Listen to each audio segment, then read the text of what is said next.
Magtiayon na sikop sa kapulisan sa Cagayan de Oro City human sila makuhai og gituo ang shabu nga nagkantidad og 8 million pesos. Ang magtiayong sila si Amin Dumrang nga dunay alias nga Mark Amin ug Jamaira Dumrang nga dunay alias Bebe Sangkupan na sikop ato sa anti-drug operation sa ilang balay sa Barangay Kauswagan kagahapon.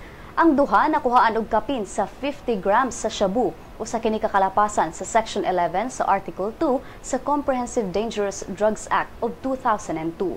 Matod sa usa ka PDEA agent nga ang maong magtiayon big timer o giprotektahan.